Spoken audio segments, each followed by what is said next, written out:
تک رکھیں۔ اعوذ باللہ من الشیطان اللعین الرجیم۔ اللہم صلی اللہ علیہ وسلم۔ بسم اللہ الرحمن الرحیم۔ الحمدللہ رب العالمین الرحمن الرحیم، والصلاة والسلام علی اشرف الانبیاء والمرسلین سیدنا و مولانا ابی القاسم محمد۔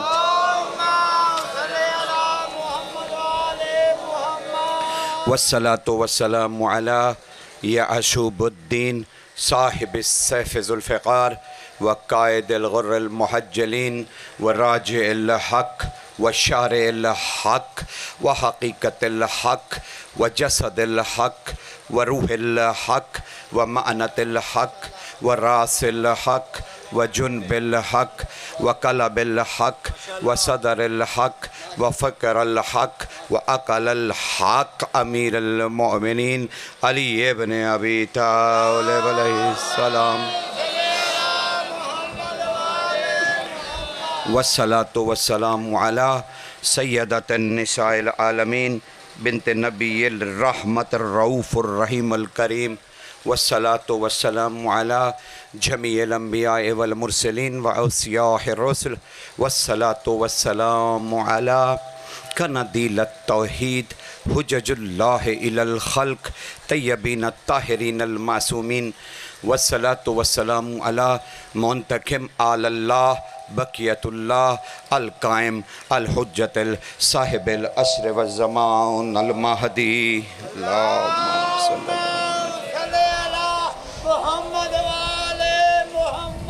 اما بعد فقد قال اللہ تعالیٰ سبحانہ فی سورۃ النحل بسم اللہ الرحمن الرحیم یعرفون نعمت اللہ ثم ینکرونہا واکثرہم الکافرون۔ صلوات پڑھ دیجئے۔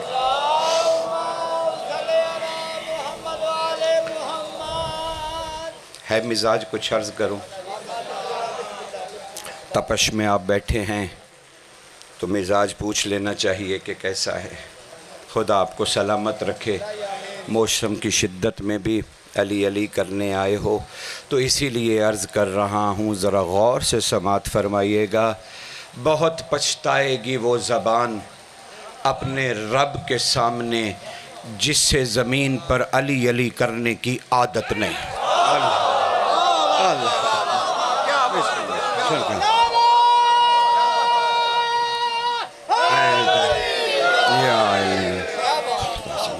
اور منافق ترین ہے وہ زبان۔ پھر غور کیجئے گا، منافق ترین ہے وہ زبان جو ہائے حسین کہے بغیر یا اللہ کہے۔ اللہ اللہ اللہ اکبر۔ کیوں؟ کیا فقراء کی صدا فضاؤں میں ابھی تک گونج نہیں رہی کہ حقہ کے بنائے لا الہ است حسین؟ اب اگر لا الہ کی بنیاد حسین ہے تو پھر ہائے حسین کے بغیر ہائے اللہ یا اللہ اللہ ہو کہنا کچھ فائدہ نہیں دے گا۔ اللہ اللہ اکبر۔ کیونکہ جس کی بنیادوں میں خون ہے، جس ہستی کا اس کے حق کا اقرار کیے بغیر، میں نے سورہ نحل سے آیت کریمہ کی تلاوت کا شرف حاصل کیا۔ خدا اپنے محبوب کی زبان سے، کون محبوب؟ صرف رسول، صرف محمد بن عبداللہ، صرف نبی۔ یا نبی کی جانتے بھی ہو کہ یہ نبی کون ہے؟ تھوڑا سا دل چاہ رہا ہے تعارف نہ کرا دوں؟ آپ کو خدا سلامت رکھے، میں اتنی دور یہاں آیا اپنی قوم کا وقت برباد کرنے نہیں آیا۔ مجھے آپ کو اور اپنے ساتھ عبادت خدا کرنی ہے، اور عبادت خدا پہ سند رسول ہے ذکر علی عبادہ۔ اللہ اکبر اللہ اکبر۔ جب رسول نے یہ فرما دیا کہ ذکر علی عبادہ، علی کا ذکر عبادت ہے، تو ہم یہاں کیا بیٹھ کے کر رہے ہیں؟ علی علی کر رہے ہیں نا۔ اور رسول کہتا ہے جو علی علی کرے وہ عبادت میں ہے۔ عبادت علی کی نہیں ہے، اللہ کی ہے۔ تو ہم یہاں بیٹھے اللہ کی عبادت کر رہے ہیں تو ہم بے نمازی کیسے ہو گئے؟ اللہ اللہ صرف نماز کا مطلب تھوڑی ہے کہ خدا کی عبادت کرنا، نہیں، نماز اپنی جگہ پہ محکم ہے، پڑھے نماز، اور نماز کے تشہد میں علی کی گواہی دیجئے تاکہ پتہ چلے کہ دین حق پہ ہے۔ اللہ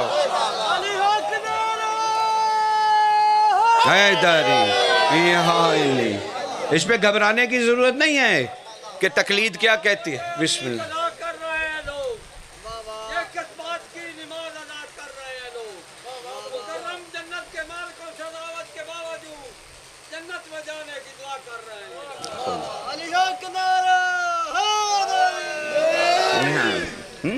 متوجہ ہے جناب؟ بس میں متصل ہو گیا اپنے موضوع سے۔ کون رسول، کون نبی؟ یہ ختمیہ مرتبت محمد مصطفیٰ سرور کونین احمد مجتبی، جس کی دائی کے بارے میں نعتیں، اس کی نعت تو الگ، ہاں، بلکہ اتنی محبت جاگی کہ اس کے بکری کی مینگنیاں صاف کرنے کے لیے بھی آرزو، کہا بس رسول گئے، اونٹنی تندرست ہو گئی، سوکھی ہوئی کھجوریں پھل دینے لگیں، چشمے پھوٹ پڑے، کنواں پانی دینے لگا، بچے اس کے پلنے لگے۔ کہتے ہیں نبی کو پالنے گئی تھی یا نبی اسے پالنے گیا تھا؟ عجب ہے نا، عجب نقطہ نظر ہے۔ تو نعتیں اتنی، لیکن کون ختمی ہے مرتبت؟ کون رسول اللہ؟ یقین جانو جس کی تنہائی اتنی پاک کہ اس کی تنہائیوں میں قرآن اترے۔ اللہ اکبر، ختمی ہے مرتبت، جس کا لعاب دہن اتنا طاہر و مطہر، لعاب دہن، لعاب دہن، پھر کہہ رہا ہوں نبی کا لعاب دہن اتنا طاہر و مطہر کہ قرآن کے ایک ایک حرف نے اس میں غسل کیا۔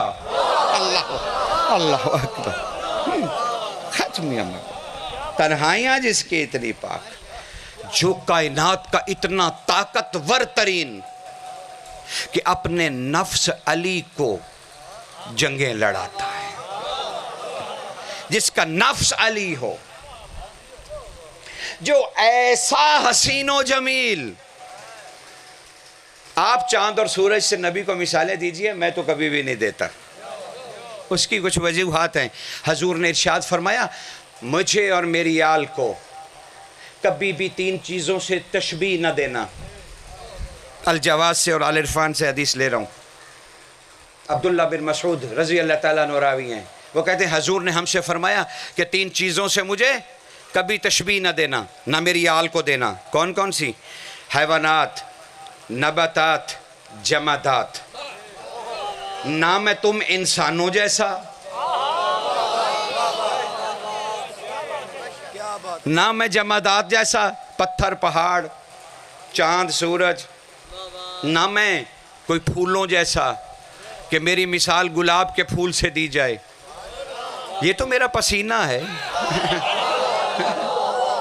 میری مثال نہیں ہے۔ تو 3 چیزوں سے، تو اسی لیے ایک شبہ درست کر لو، تمہارے ہر گھر پہ علم ہے اور علم پہ لکھا ہے یا قمر بنی ہاشم۔ معاف کیجئے گا، قمر کے معنی چاند کے آپ لے رہے ہیں تو پھر میں چاند کے کچھ اور نام لے لوں جلدی سے، جیسے ہلال ہے، بدر ہے، احمر ہے، یہ سارے نام چاند کے ہیں۔ یہ چاند کے نام نہیں ہیں، یہ چاند کی کیفیات کا نام ہے۔ جیسے قمر چاند کا نام نہیں ہے بلکہ اس کی ایک کیفیت کا نام ہے کہ چاند کے ارد گرد جب روشنی کا حالہ بنتا ہے نا، وہ حالہ قمر کہلاتا ہے، چاند قمر نہیں کہلاتا۔ سمجھ رہے ہو نا؟ تو اب تم نے لکھ رکھا ہے قمر بنی ہاشم، یہ 19واں معنی ہے لغات عرب میں۔ ہدائے عرب اگر دیکھو تو آپ کو پتا چلے کہ اس میں 19واں معنی ہے، قمر چاند کے معنوں میں آتا۔ اس سے پہلے 18 معنی اور ہیں قمر کے، اور سب سے اولا اور پہلا قمر کا معنی ہے کردار۔ اب تم نے علم پہ لکھا ہے قمر بنی ہاشم، یہ 2 شخصیات کا لقب ہے، یاد رکھنا، یا عباس کا یا رسول خدا کا۔ اور اس میں قمر بنی ہاشم، اور آپ نے کہا قمر سے مطلب خوبصورت چاند، نہیں بھائی، آپ نے اپنی چھت پر لکھ رکھا ہے علم کے اوپر قمر بنی ہاشم، یعنی یہ عباس کا علم ہے اور یہ کردار بنی ہاشم ہے، آؤ جسے کردار ڈھونڈنا ہو عباس کے علم کے نیچے، سمجھ رہے نا؟ ورنہ چاند ان کی خوبصورتی کا علامت نہیں ہے۔ ایک صلوات پڑھ دیجئے۔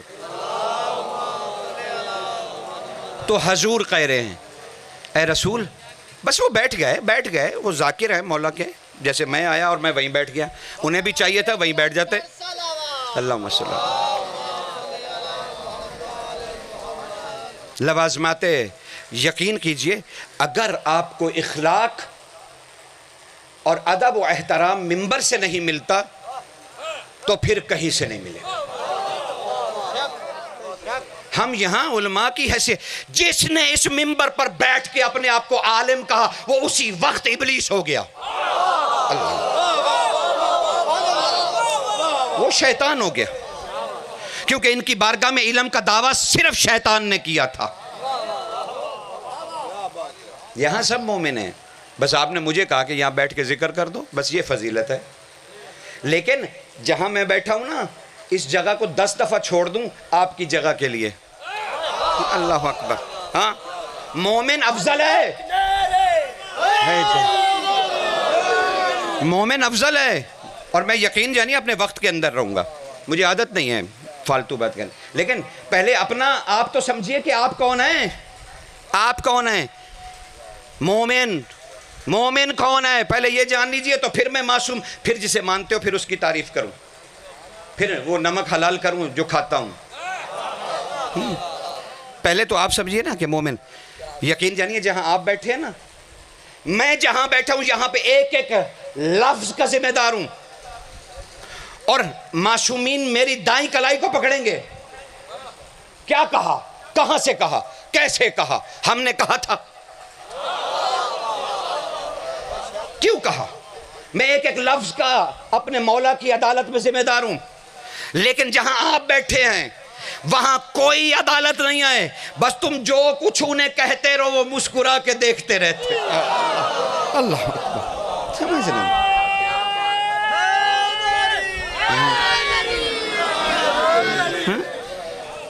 اور خیر میں تو مدنی ہوں، عرصہ دراز سبز گنبد کی ہوائیں سانس کے تحت اندر گئی ہیں، گلے میں بقیہ کی مٹی، اور مجھے کیا چاہیے، لیکن اس کے باوجود میں دعویٰ نہیں کر سکتا، بے حساب حج کیے ہوں گے، بے حساب عمرے کیے ہوں گے، ساری رات حرم میں سجدہ ریز رہا ہوں گا، لیکن اس کے باوجود میں یہ نہیں کہہ سکتا کہ مجھے کسی معصوم نے چھوا ہو، نہیں کہہ سکتا۔ لیکن تم جو ماتمی ہو وہ دعوے سے کہہ سکتے ہو۔ 22 سال کا ہے حسین، گھر سے شام کو مزاج توحیدی میں نہ جانے کیا آیا کہ اپنا امامہ اتارا، ابا اتاری، اور بازار آکاز کی طرف حسین نکل آئے۔ مدینہ نے ایک دفعہ پھر جوانی دیکھی مصطفیٰ کی، سوقے آکاش سے گزرے، وہاں پہ کچھ لوگ دمبے ذبح کر رہے تھے، یہ یوسف تو تھے نہیں کہ عورتوں کی انگلیاں کٹتی،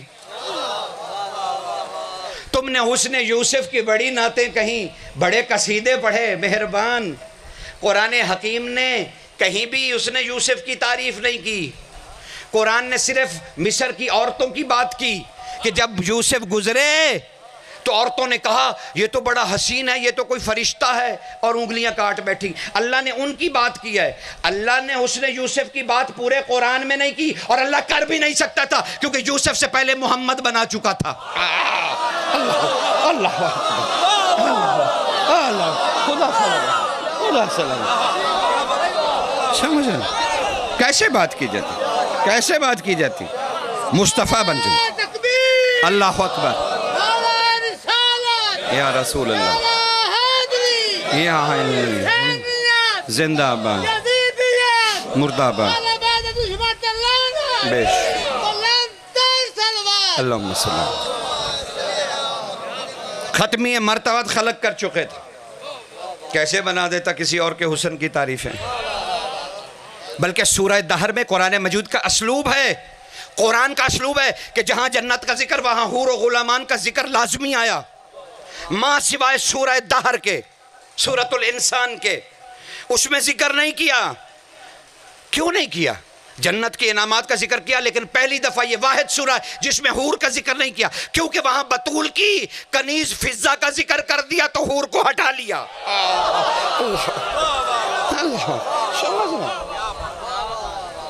خالق کا اسلوب ہے نا قرآن میں. قرآن، ہاں رسول نے کہا تھا قرآن علی کے ساتھ ہے، علی قرآن کے ساتھ ہے.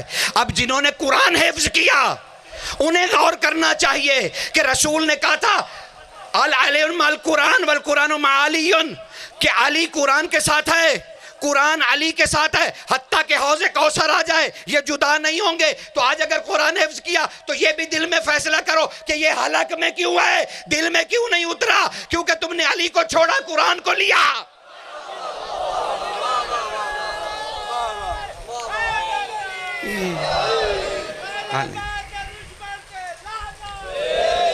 اگر قرآن اور علی کو اکٹھا رکھا ہوتا، علی کوئی شیعہ کی میراث ہے نہیں، علی انسان کی میراث ہے. شیعہ سنی کا تو میں قائل ہی نہیں، خدا کی قسم مجھے آتا بھی نہیں ہے شیعہ سنی کیا ہوتے ہیں.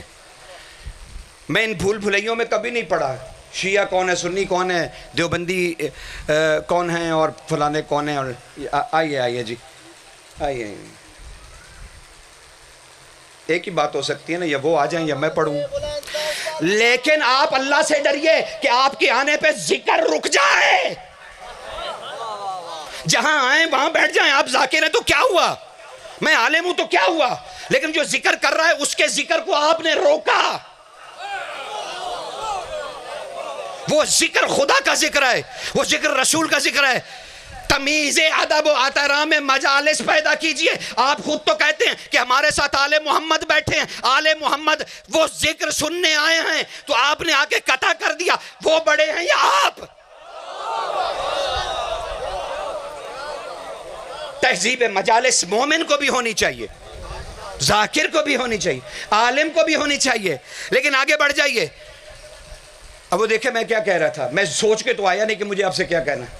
شیعہ سنی کا میں قائل نہیں، نہ مجھے کہنے کی ضرورت ہے کہ شیعہ اور سنی بھائی ہیں، نہ مجھے کہنے کی ضرورت ہے کہ دشمن ہیں، نہ مجھے ضرورت ہے کہ میں فرقے گنوں کے کتنے ہیں. کیونکہ میں، اگر آپ مجھ سے کہنا کہ 61 ہجری سے پہلے اسلام میں 10,000 فرقے تھے تو میں کہوں گا نہیں جی 1,00,000 تھے. لیکن 61 ہجری قتل حسین کے بعد کوئی فرقہ اسلام میں نہیں ہے. اب صرف 2 فکریں ہیں، یا یزیدی یا حسینی.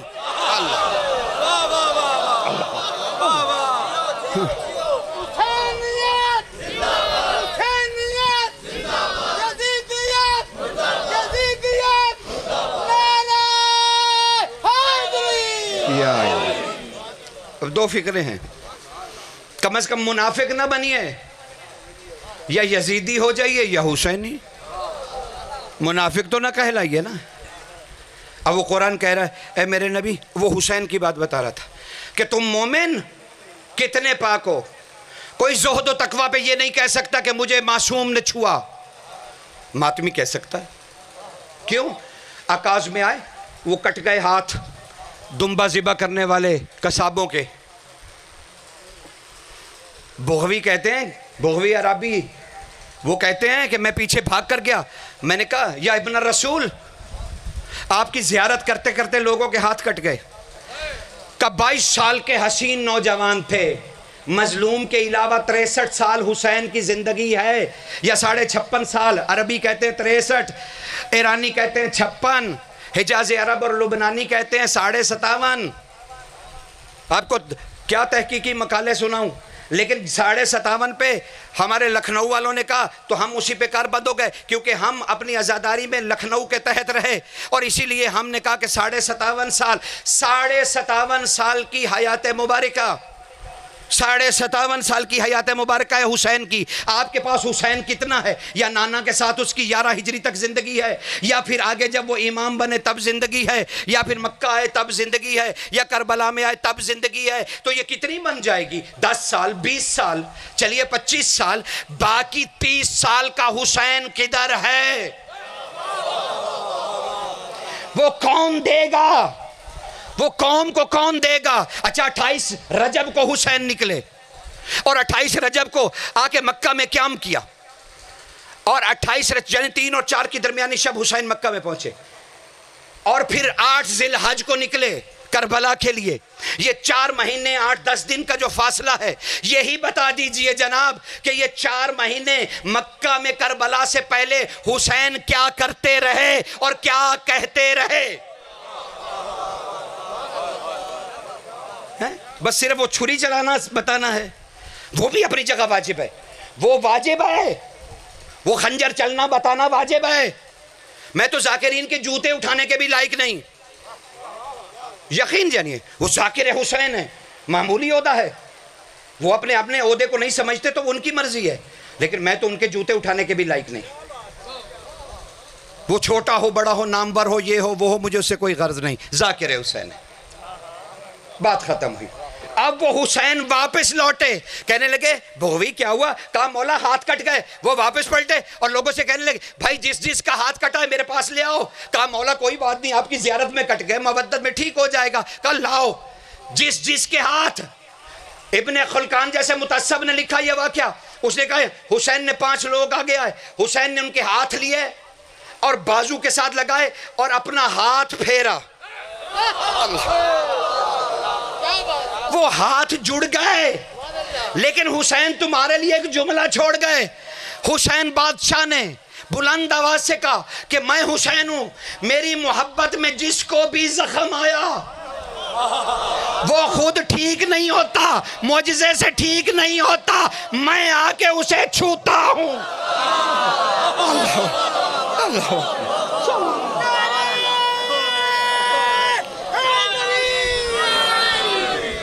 اب آپ کو پتا چلا ماتمی کون ہے. اور دوسرا، خدا کی طرف سے ماتمی کو کیا ہوتا ہے؟ ماتمی حسین کی فتح کا نگارہ ہے. وہ گلی گلی کوچے کوچے جا کے ماتم پہ علی علی کہہ کے حسین حسین کہہ کے اعلان کرتا ہے کہ فتح حسین کی ہوئی. اسے کبھی بند نہ کرنا. یہ اثاثہ ہے تمہارا روحوں کا، یہ ورثہ ہے انبیاء کا. اسے نہیں، ہر چیز پہ کمپرومائز کر لو، مجھے کوئی اعتراض نہیں، ماتم پہ نہیں ہوگا، جو مرضی کرو لیکن ماتم نہیں چھوڑنا. تو حسین چھوتا ہے ماتمی کو. کتنا پاک ہے ماتمی. ماتمی نے کبھی سوچا کہ میں ماتم کر کے آیا ہوں میرے ساتھ کیا ہوا؟ ارے مجھے حسین نے، ارے تمہارے بخت تو دیکھو، اگر سینے کا کیا تو سینے پہ ہاتھ رکھا حسین نے، ارے اگر پوشت پہ کیا تو حسین پوشت پہ جا کے ہاتھ رکھے. اور کیا چاہیے؟ اور کیا چاہیے تمہیں؟ زہرا کا لال اگر تمہارے بدن کو چھو دے تو تمہیں سمجھ آئی کیا؟ تمہارے طبع طبائی علیہ رحمہ فرماتے ہیں میں نے 3 دن عاجزی کی کہ میری حاجت پوری ہو جائے، نہیں ہوئی. میں رویا جا کے حسین کے در پہ. خواب میں آئے، کہا طبع طبائی جائیے اپنے دروازے پہ بیٹھیے. حسین کہتے ہیں، حسین طبع طبائی کہتے ہیں اب دروازے پہ بیٹھیے، ماتمیوں کا جو پہلے لڑکوں کا دستہ آئے گا نا، اس میں سے کسی بھی ماتمی کا چہرہ پکڑ کے آسمان کی طرف واسطہ دو. کہتے ہو حاجتیں پورے، ارے تمہارے گھر میں حاجت روائی ہے. اپنے بیٹے کو لو نا جس نے ماتم کیا، اس کا چہرہ آسمان کی طرف کہو اے اللہ اس نے محبت حسین میں ماتم کیا. پھر دیکھو حاجتیں تمہاری رہتی ہیں، پھر دیکھو حاجتیں پوری ہوتی ہیں کہ نہیں. کوئی مشکل نہیں حاجتیں پورا نا، لیکن ہمیں پتہ تو ہونا چاہیے، وہ تہذیب تو ہونی چاہیے. اے رسول کہہ دو یعرفون نعمت اللہ. بس ابھی آیت کی طرف گیا. یعرفون نعمت اللہ، یہ اللہ کی نعمتوں کے عارف ہیں. اچھا یہ عالم اور عارف میں کیا فرق ہوتا ہے؟ جلدی سے، تمہیں زحمت بھی نہیں دینی، تھکانا نہیں ہے. یعرفون نعمت اللہ، اللہ کہہ رہا ہے اے نبی، اے حضور، اے احمد، اے مجتبی، میرے محبوب، ان سے کہو یعرفون نعمت اللہ، یہ اللہ کی نعمت کو جانتے ہیں، عارف ہیں. عالم اور عارف میں کیا فرق ہوتا ہے؟ عالم وہ جو جاگ رہا ہو تو علم جانتا ہے، سو جائے تو علم قطع۔ میں جاگ رہا ہوں تو آپ کو تقریر سنا رہا ہوں، میں سو جاؤں تو ختم۔ عارف کون؟ عارف وہ جو جاگے تو بھی اس کو پتہ ہو علم ہو، اور سو جائے تو بھی عالم ہو، وہ عارف۔ اور اللہ یہی کہہ رہا ہے یعرفون نعمت اللہ، یہ اللہ کی نعمت کے عارف ہیں، یعنی یہ جاگتے ہوئے بھی جانتے ہیں، سوتے ہوئے بھی انہیں پتہ ہے کہ نعمت کون ہے۔ ثم ینکرونہا، جاننے کے بعد منکر ہو گئے۔ اللہ کہہ رہا ہے جاننے کے بعد نعمت کے منکر ہو گئے۔ وَأَكْثَرَهُمُ الْكَافِرُونَ، ان میں سے اب اکثریت کافر ہو گئی ہے۔ کیوں؟ کہ نعمت کو جانتے تھے پھر منکر ہو گئے۔ کوئی اللہ کی نعمت ہے جس کو یہ جانتے تھے اور پھر اس کے منکر ہو گئے، مانتے تھے پھر منکر ہو گئے۔ وَأَكْثَرُهُمُ الْكَافِرُونَ، ان میں سے اکثریت کافروں کی ہو گئی ہے رسول۔ تو اب میں 1500 سال بعد میں کہہ رہا ہوں کہ ماں نعمت اللہ، اللہ کی نعمت کون ہے، تو کیا اس وقت بہترین جماعت صحابہ رضوان اللہ علیہم اجمعین نے نہیں پوچھا ہوگا؟ کتابیں بھری پڑی ہے ملت اسلامیہ کی، وہ کہہ رہے ہیں جناب، کھڑے ہو گئے، یا رسول اللہ مان نعمت اللہ، اللہ کی نعمت کون ہے؟ قال رسول اللہ صلی اللہ علیہ وآلہ وسلم نعمت اللہ علی ابن ابی طالب۔ اللہ اکبر۔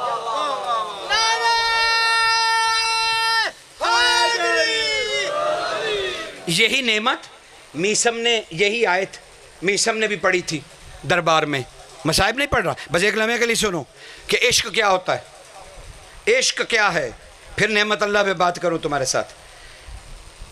میسم تمار سے تو واقف ہے نا؟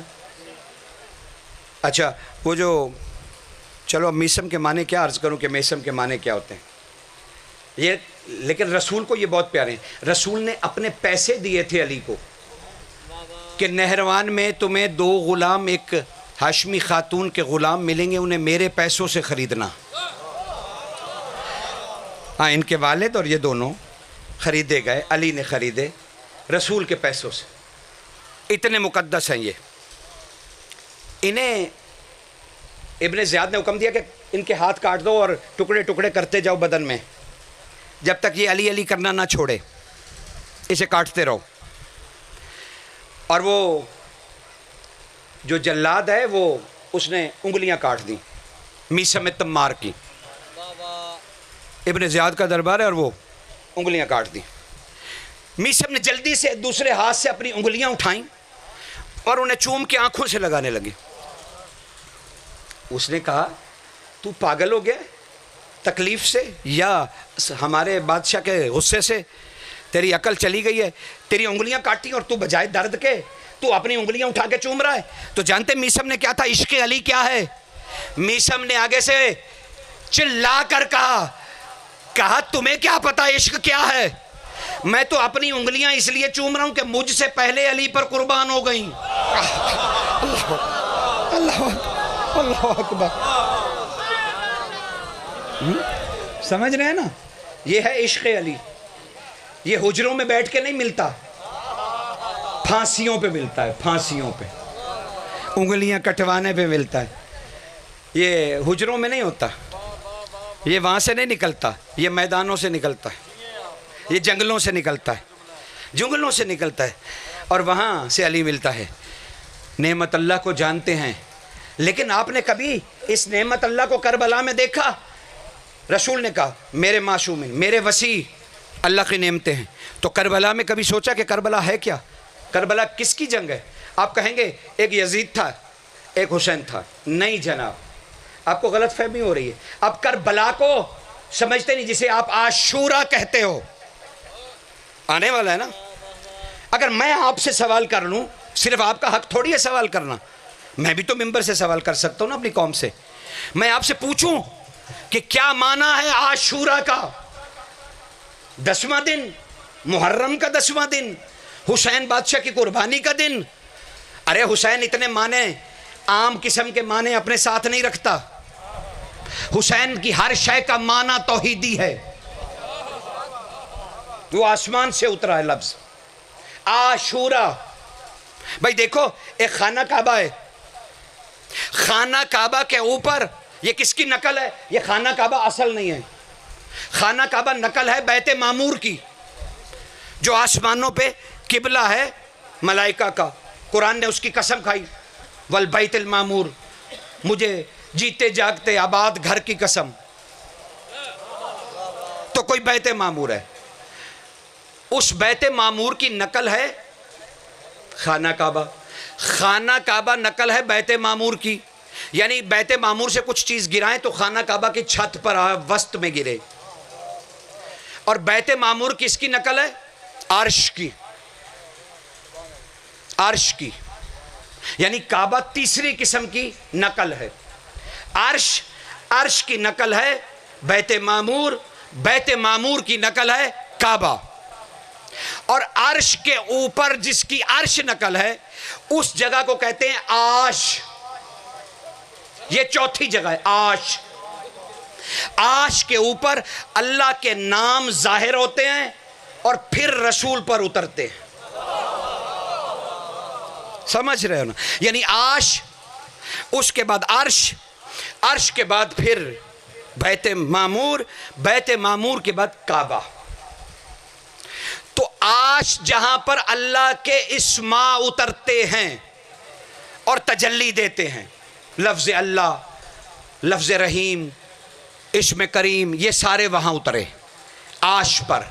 اور عاشورہ اسی عاش سے مشتق ہے، یعنی اگر وہ آسمانوں میں نگاہ سے دور ہو تو وہ جگہ عاش جہاں اللہ کے نام اتریں، اور اگر زمین پر ظاہر ہو جائے تو اسے عاشورہ۔ اللہ اکبر، اب سمجھ میں آئی عاشورہ کیا ہے؟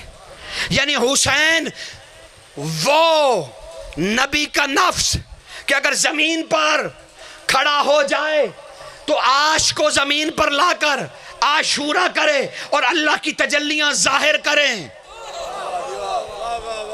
حسین نے اس عاشورہ کے دن جنت کو اور دوزخ کو آسمان میں نہیں رہنے دیا، بلکہ کربلا میں طلب کیا کہ آؤ میں حسین ہوں، میں کریم ہوں، میں نے انسانوں کے لیے جنت اور دوزخ دونوں کربلا میں طلب کر لیے، آؤ جس کا دل چاہے آج جنت لے، جس کا چاہے جہنم لے۔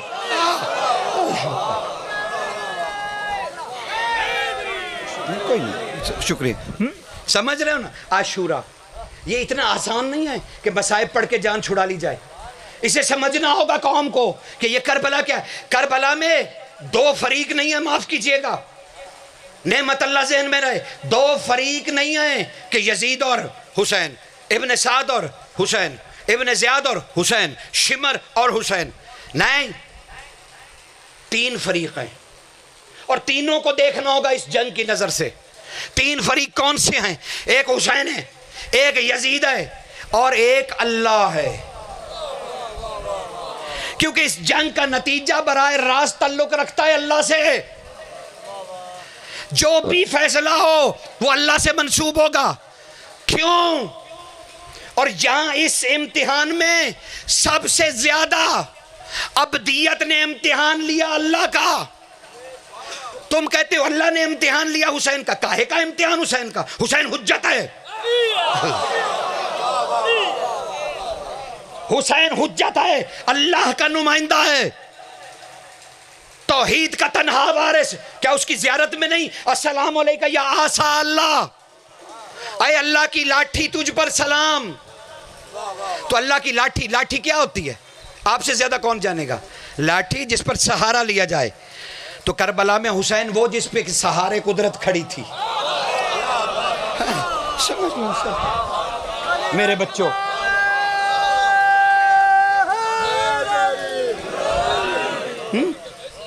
سمجھ رہے ہیں نا؟ میں کوشش کر رہا ہوں آپ سے اپنی قوم کو کچھ گزارشات کرنے کی، میں آپ کا وقت برباد کرنے نہیں آیا، اور نہ میں اس لیے آیا ہوں کہ مجھے 1 گھنٹہ پورا کرنا ہے، کروں گا گھنٹے میں ہی بات، لیکن یہ نہیں چاہتا کہ میں قوم کو دھوکہ دوں۔ مولا بھی تو ہے نا پاس بیٹھے،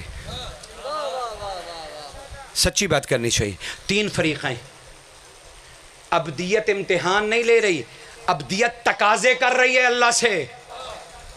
مثلا کہا حسین کو جنت ملے گی، ارے حسین کو یہ ساری شہادتیں دے کے جنت ملے گی؟ وہ تو خود ابھی نبی کے ہاتھوں پر تھا تو بغیر کسی عمل کے سردار تھا جنت کا.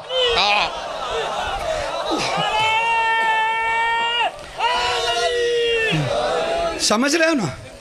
تو جنت کے لیے کیا لڑے گا حسین جس کا خود سردار ہو, خود دے سکتا ہو اس جنت کے لیے. اچھا ثوابوں کے لیے, او ہو ثواب چاہیے. مسلمان مرا جا رہا ہے نا ثواب کے لیے. لیکن آپ کے ہاں ابھی کتاب چھپی اور اس کا عربی کتاب تھی, اس کا ترجمہ کیا گیا جعفری صاحب کے, شاید منہاج الحسین اور یہ پتہ نہیں کس ادارے سے جعفری صاحب نے ترجمہ کیا. میرے ہاتھوں میں بھی آئی وہ ترجمہ دیکھنے کے لیے کہ یہ ترجمہ صحیح ہے یا نہیں. الکعبہ امیر المومنین, اسماء الکعبہ امیر المومنین, 400 کے 300 کی کتاب ہے, ضرور پڑھنا. مولا علی کے نام ہے اس میں لفظ سے, 3 نقطوں والا سے, الف بے پے تے سے, اس سے کے نیچے پہلا اسم لکھا ہوا ہے کہ رسول اللہ نے علی کو آتے دیکھا مسجد میں اور فرمایا یا علی انت الثواب, اے علی اللہ نے تیرا نام ثواب رکھا ہے. وہ جس ثواب کے لیے مرے جا رہے تھے وہ بھی علی ہی ہے. تو حسین تو ابن ثواب ہے. وہ زمزم پیا ابھی حاجیوں نے, لیکن پانی سمجھا کہ نبی کے پاؤں سے. ارے آپ نے دھوکہ کیا امت مسلمہ سے اور عبرانی لفظوں کے ترجمے با محاورہ اپنی مرضی سے کیے. آپ نے کہا زمزم کا مطلب رک جا, لیکن عبرانی میں تو زم علیحدہ لفظ ہے اور دوسرا زم علیحدہ, اس کا مطلب ہے بلندی. ادھر پانی بلندی پہ پہنچا پھوار کی شکل میں, ادھر بی بی نے کہا علی علی علی. زمزم علی کا نام ہے, پانی کا نام نہیں ہے. اب ثبوت دوں, دلیل دوں. آپ کے امام سجاد نے 20 کتابوں میں لکھا پڑا ہے, آپ کی اردو میں. امام حسین کے صاحبزادے سجاد بادشاہ نے یزید کے دربار میں کہا تھا انا ابن زمزم, او میں زمزم کا بیٹا ہوں. انا ابن مکہ, میں مکہ کا بیٹا ہوں. تو مکہ شہر نہیں علی. انا ابن کعبہ, میں کعبہ کا بیٹا ہوں. تو زمزم کتنی غلط فہمیاں ہیں, لیکن آج ایک لمحے میں تو دور نہیں ہو سکتی. ہاں انشاءاللہ تعالی اگر خدا نے امر میں لکھا اور وہ رانا صاحب کی طرح ادھر 94 میں محرم کے 8 سے 9 انشاءاللہ اس میں تفصیل سے حسین کے آسمانی اوصاف پہ بات ہوگی, کیونکہ حسین کی 3 جہتیں ہیں اور اس کے بغیر کوئی ذاکر مولوی کوئی مومن مان ہی نہیں سکتا حسین کو جب تک اسے تمیز نہ ہو کہ حسین کو جاننے کے لیے کتنی جہتوں کی ضرورت ہے. پہلی حسین کو جاننے کی جہت کہ حسین زمین پر آنے سے پہلے کیا تھے, وہاں حسین کیا تھا. حسین ایک اٹل حقیقت ہے, حسین خلق کی ہوئی حقیقت نہیں ہے.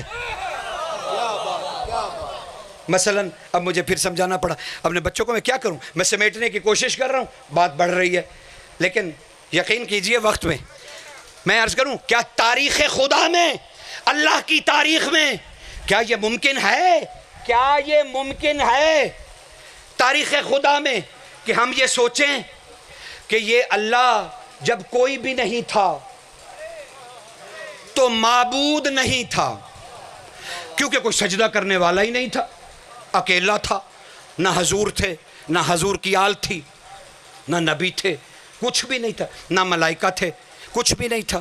اچھا کچھ بھی نہیں تھا تو پھر معبود نہیں تھا, معبود جسے سجدہ کیا جائے. تو اب سجدہ کوئی کرنے والا ہوگا تو معبود بنے گا. تو جب اکیلا تھا تو کیسے معبود تھا, اور اگر اب آپ نے سوچ لیا کہ یہ معبود نہیں تھا تو آپ کافر ہو گئے, کیونکہ تغیر آ گیا کہ اللہ کبھی تھا اور معبود نہیں تھا, پھر مخلوق آئی انہوں نے سجدہ کیا تو یہ پھر معبود بنا, تو پھر تو محتاج ہو گیا نا مخلوق کا. لیکن آپ کہیں گے نہیں جناب یہ جب سے ہے, جب سے معبود ہے. پھر اگر جب سے معبود ہے تو پھر تب سے کوئی عبد بھی ساتھ ہے. مجھ سے کسی نے شاید تنزانیہ میں یا کسی جگہ میں لیکچر دے رہا تھا یونیورسٹی میں, تو ایک اسٹوڈنٹ نے اٹھ کے مجھے کہا کہ پھر میلاد النبی, نبی کا میلاد کیا ہے, پھر 12 ربیع الاول یا 17 ربیع الاول, کون سا شہر, کون سی تاریخ, کون سا سنہ.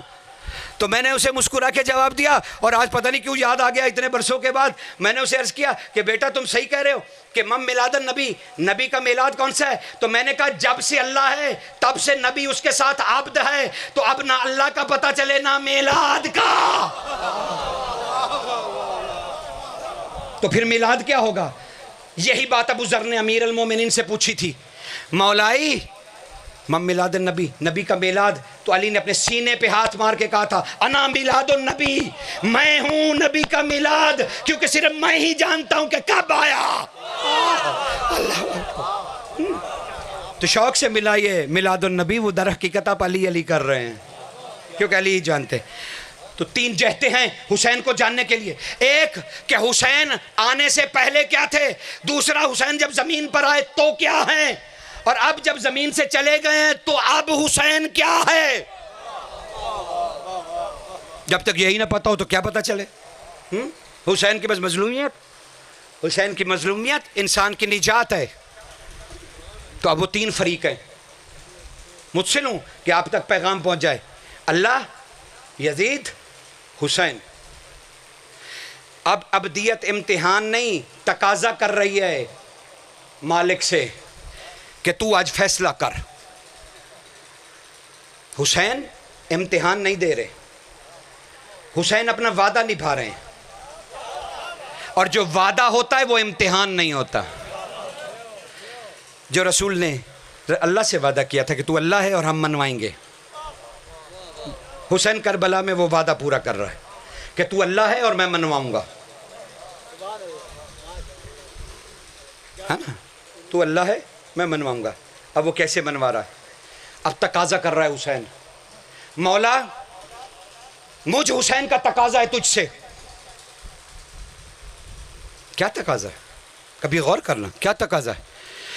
حسین بھی کہہ رہا ہے لا الہ الا اللہ، ابن سعد بھی کہہ رہا ہے لا الہ الا اللہ، حسین بھی اذان کہہ رہا ہے، ابن سعد بھی اذان کہہ رہا ہے، نماز حسین بھی پڑھ رہا ہے، نماز ابن سعد بھی پڑھ رہا ہے، قرآن حسین بھی پڑھ رہا ہے، ابن سعد بھی پڑھ رہا ہے، اللہ اکبر حسین بھی کہہ رہا ہے، اللہ اکبر ابن سعد بھی کہہ رہا ہے، روزے حسین بھی رکھتا ہے، روزے ابن سعد بھی رکھتا ہے، حج حسین نے بھی کی ہوئی ہے، ابن سعد نے بھی کی ہوئی ہے، زکوٰۃ حسین نے بھی دی ہوئی ہے، ابن سعد نے بھی دی ہوئی ہے، امر بالمعروف و نہی عن المنکر بھی، منکر بھی حسین نے بھی کیا ہوا ہے، ابن سعد بھی مسلمان ہے، اس نے بھی کیا ہوا ہے، حرم میں داخل حسین بھی ہو سکتا ہے، ابن سعد بھی ہو سکتا ہے، قرآن کو حسین بھی چھو سکتے ہیں، ابن سعد بھی چھو سکتا ہے۔ تو تقاضا حسین کر رہا ہے نا، اللہ آج تجھے فیصلہ کرنا ہے، میرا لا الہ الا اللہ ٹھیک ہے یا ابن سعد کا؟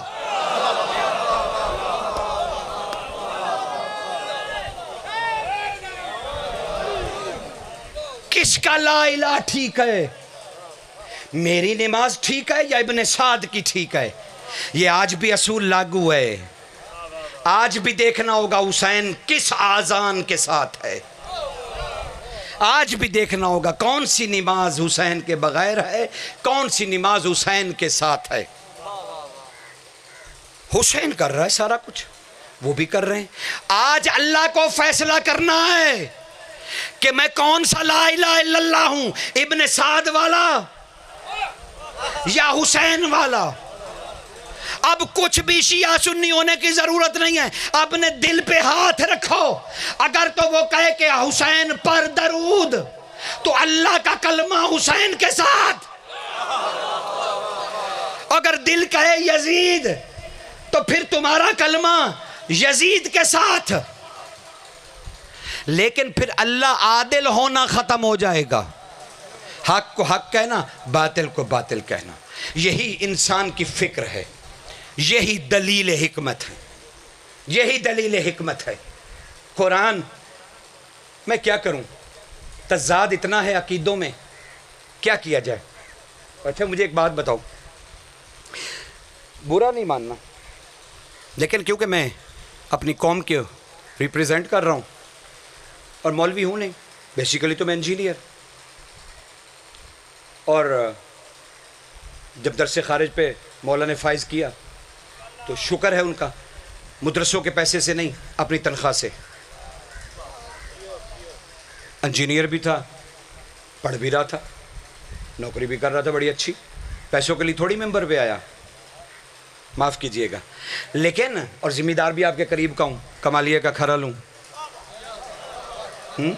یہاں کا بالکل رقبہ ہے میرا، یہاں پہ 3-4 مربع باغ ہے، مولا نے سب کچھ دے رکھا، 13 سال بس رہا، آج ریفائنری کا چیف انجینئر رہا، لیکن اتنا رہنے کے باوجود دین کو پڑھا، دین کو سمجھا، عقیدے کو ڈھونڈا، اور پھر جانا کہ اگر زبان پہ اللہ اللہ رہی اور دل میں علی نہ رہا تو کافر ہو۔ اللہ یقین جانو، نتیجہ دیا زندگی کا، اور اب آخری عمر میں آ گیا، اب آخری عمر میں آ کے کیا عرض کروں، بس 2 جملے مصائب کے کہنا چاہ رہا ہوں، تو تمہاری خدمت میں انشاءاللہ حقائق کی پیش کروں گا، مجھے کوئی ہے نہیں، لیکن ایک بات تو بتاؤ، میں جتنا بھی ولی بن جاؤں، معجزے دکھانے لگ جاؤں، یہ ابھی تمہیں اڑا کے اوپر لے جاؤں، سب کچھ کروں، لیکن مجھے ایک بات تو بتاؤ، کیا تم مجھے معصوم مانو گے؟ نہیں نا، یعنی اتنا کچھ کرنے کے بعد بھی تم مجھے معصوم نہیں مانو گے ابا کبا کے ساتھ، تو جب میں معصوم نہیں تو میں غیر معصوم ہو کے معصوم پہ فتویٰ کیسے دے سکتا ہوں؟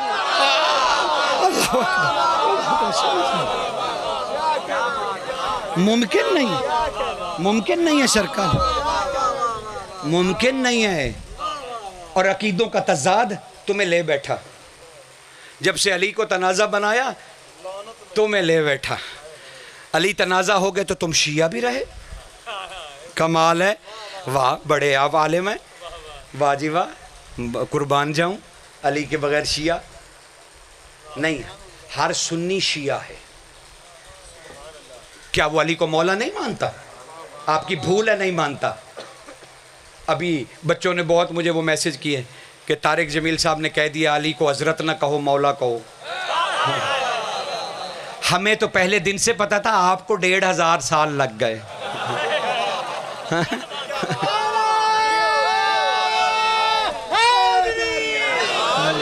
ہم تو یوم الست میں کہہ آئے، ہمیں تو غدیر کی بھی ضرورت نہیں تھی، ہم تو الست میں کہہ آئے کہ مولا ہے۔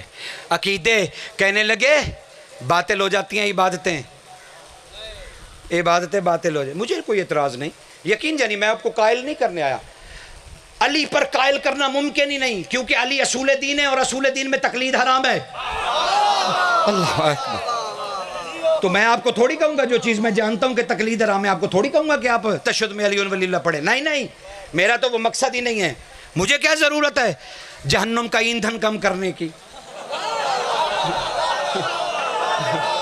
مجھے نہیں، میں صرف یہ عرض کر رہا ہوں، آپ پڑھیں یا نہ پڑھیں، وہ جو کریں آپ کی مرضی ہے اپنی، خدا سلامت رہے، میں صرف یہ کہتا ہوں کہ آپ نے علی کے لیے 2 تضاد عقیدے کیوں دیے قوم کو؟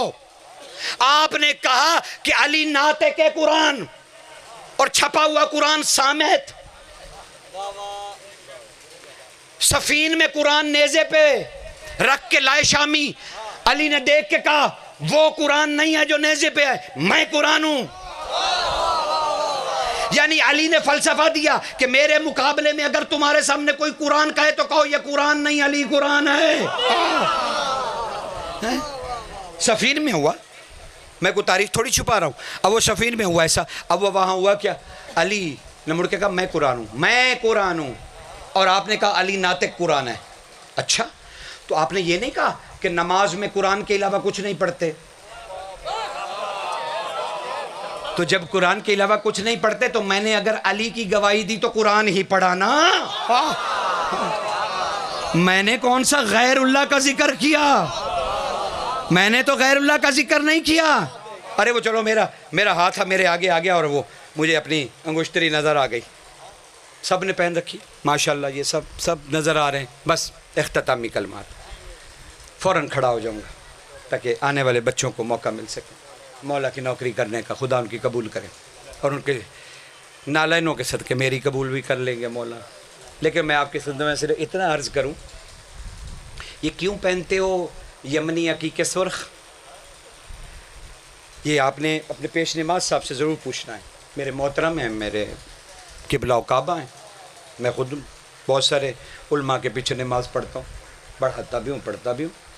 ابھی پرسوں رات نجف سے واپس آیا, وہاں علماء کی کثیر تعداد سے ملاقات حاصل ہوئی. خدا کی قسم مجھے کسی نے نہیں کہا کہ علی ولی اللہ پڑھنے سے نماز باطل ہو جاتی ہے. ایک نے بھی نہیں کہا. میں پوری ذمہ داری سے, میں کوئی بے وقوف آدمی تھوڑی ہوں. ساری دنیا میں مجھے سنا جاتا ہے, پوری دنیا کے ٹور پہ جاتا ہوں, پوری دنیا کے سوالوں کا جواب دیتا ہوں. ابھی محرم کے بعد برلن یونیورسٹی جاؤں گا, گوروں کو پڑھاؤں گا کہ علی کی لا شیعت کیسے بنی. وہ کہا تھا نا انہوں نے کہ فلاں فلاں کی پیروی کیجیے, علی نے کہا نہیں کروں گا. تو شیعت بنی ہے علی کی لا سے.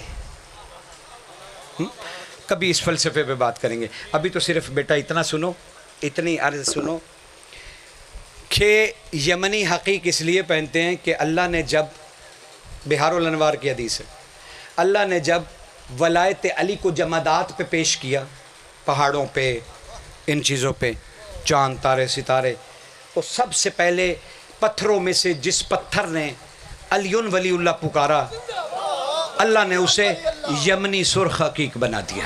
اللہ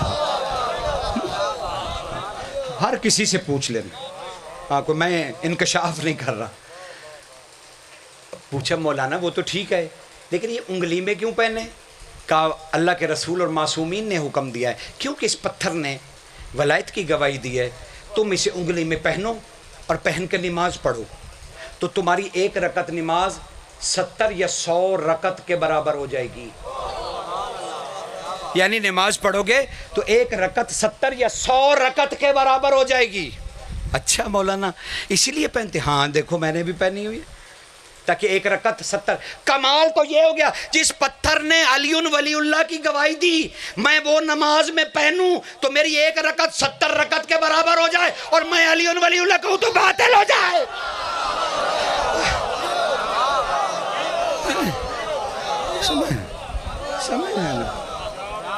قدغن نہیں ہے, دین فکر کا نام ہے. اور اسی ولایت کے لیے علی کی بیٹی, وہ نام لے دوں؟ میں بیویوں کے نام نہیں لیتا. یقین جانو میں اکثر کہتا ہوں کہ اس لیے نہیں لیتا کہ میں کوئی متقی پرہیزگار ہوں. نہیں, مجھے آج تک سمجھ نہیں آئی کہ میں کیا اتنا پاک ہو گیا ہوں کہ علی کی بیٹیوں کا نام تم بھی نہ لیا کرو. مالکوں کے نام نہیں لیتے, اچھے ملازم, اچھے نوکر بیٹھ کے نام نہیں لیتے, اشاروں سے گزر جاؤ. اللہ کرے گا جب تم پڑھ رہے ہوگے ذاکر بھی اور جو سن رہے ہیں, اللہ ان میں اتنی تاثیر دے گا کہ لوگ گریہ کریں گے. نام تو نہ لو نا, نہ جانے تم نام لوگے مصطفیٰ اپنے دل پہ ہاتھ رکھ لیتا ہوگا. کہا تھوڑا نام لیا گیا میری بیٹیوں کا, اب تم بھی لے رہے ہو.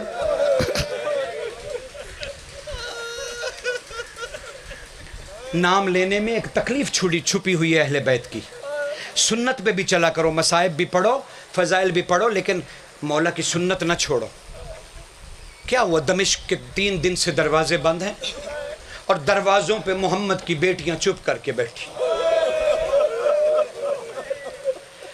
ایک دن صبح سویرے شمر نے سرکار سجاد کو بلوایا اور ایک خط دیا. سرکار نے خط دیکھا اور خون بڑھ گیا. بی بی نے کہا بیٹا ادھر آ, خط پڑھ کے تیری آنکھوں میں آنسو کیوں بڑھ گئے, خون کیوں آنے لگا, اور یہ گھوڑے کو کپڑے کیوں تبدیل ہو رہے ہیں, نیزے کیوں چمکائے جا رہے ہیں. تو سجاد خون بہاتے ہوئے کہہ رہے تھے شہزادی ماں میں کیا کروں, خط میں لکھا ہے کہ دمشق کا دروازہ ابھی کھلے گا, قیدیوں کو بازار سے گزار کے دربار تک لایا جائے, لیکن کیونکہ اہل دمشق قیدیوں کے نام نہیں جانتے لہٰذا ہر بی بی کی آگے ایک ڈھول بجانے والا ہوگا, تبل بجانے والا ہوگا, وہ تبل بجا بجا کے کہے گا کہ یہ فلاں بی بی ہے، یہ فلاں بی بی ہے، یہ فلاں بی بی ہے. بس بی بی زمین پہ بیٹھ گئی، کندھے پہ ایک ہاتھ آیا، دیکھا وہ قاسم کی ماں کہنے لگی کیا ہمارا نام بھی لیا جائے گا؟ وَلَعْنَةُ اللَّهِ عَلَىٰ قَوْمِ الظَّالِمِينَ.